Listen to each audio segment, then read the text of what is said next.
Assalamu alaikum warahmatullah. KO squad, the Hijrah crew. So you can probably imagine this is not my usual place. Alhamdulillah, I am traveling somewhere special. Don't want to share too much right now, but let's get into today's vlog. Have you ever thought changing your playlist could change your heart? Sounds small, right? But brothers, what I didn't realize in my 20s is that my music, my entertainment, my habits, they were shaping my nafs more than any environment I was in, basically. Before I got married, I was stuck in the West. Rap, culture, explicit, bad music, mindless scrolling. I thought I was free. Wallahi, I was chained and I didn't even know it. Today, I want to take you through my journey from beats to barakah, step by step, song by song. Picture this, yeah? Late 20s, single, living in Somaliland, trying to work on myself before marriage. My evenings look the same every single day, sitting in my room on my laptop open, Spotify blasting whatever I felt like. Drake, Lil Wayne, some really bad songs with bad swear words, you name it. I thought it was harmless fun, but just a way to escape the stress it was really. But I noticed something slowly eating me from inside. My words started to mirror what I heard, swearing because it was just automatic. My patience wore thin. I was getting very irritated with the friends around me or the family around me, even with strangers. I thought this is just who I am, but Allah was whispering to me my heart, and eventually I had to listen.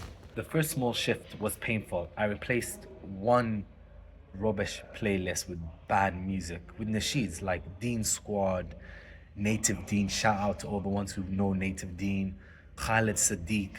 Khalid Sadiq was like grime UK kind of halal music, and then Dean Squad was American style that I was listening to. At the end of the day, I'm not here to say what's halal, what's haram, what's all is music haram. I am not here. All I'm saying is a way to go from definitely swear words, rubbish meanings to the songs, girl, from that to a bit more remembering Allah and things like that.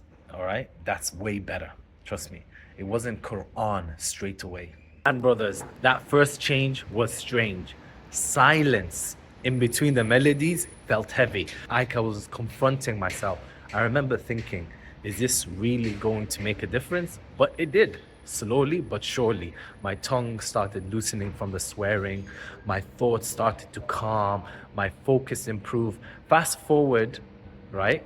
A few months later, and I started replacing even nasheeds with little Quran, but more podcasts, of course. I was listening to more podcasts, Islamic podcasts, and then very good podcasts in terms of like education and things like that, because I was trying to learn new skills and things. Walking to the masjid, headphones in, but instead of beats, it was barakah flowing into my ears. The same streets I walked when I was stuck in bad habits felt different, but my nafs felt lighter and my heart more awake. I even noticed my sleep improved.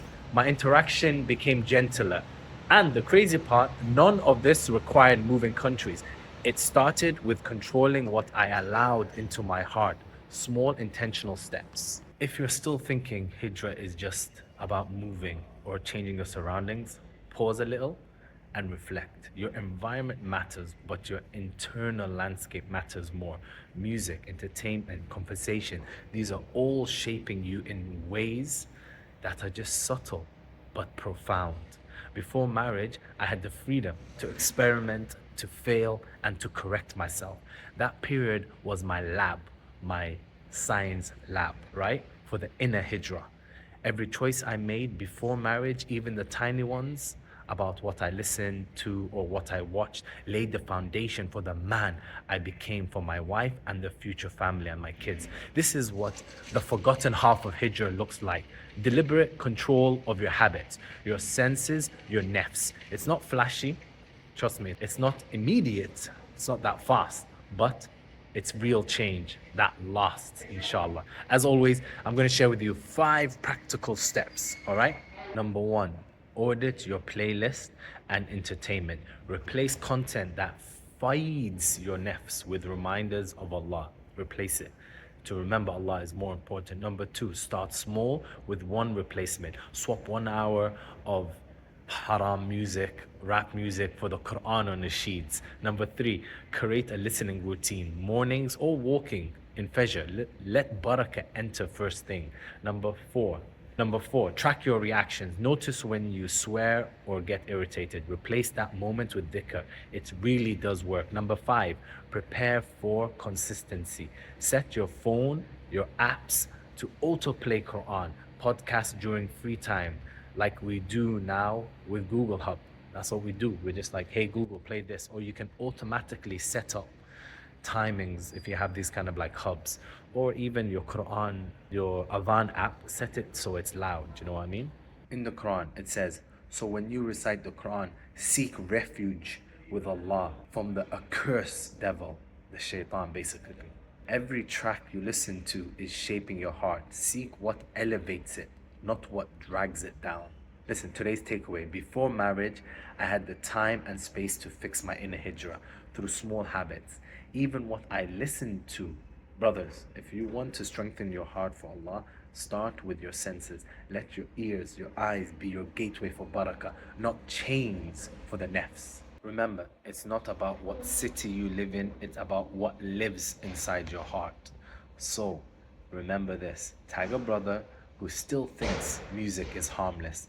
Let him know it's shaping more than just his mood. Also, comment below what's a habit you're ready to replace. What's a song you're ready to replace with something that feeds your heart and gets you closer to Allah. Let's start this accountability now, all right? Even if you don't want to write it in the comments, send it in my DM. Let's keep each other accountable. If this resonated, hit the like button, share, and obviously subscribe with your circle. Share it as well, because inner hijrah is contagious when we walk it together. Peace, blessings.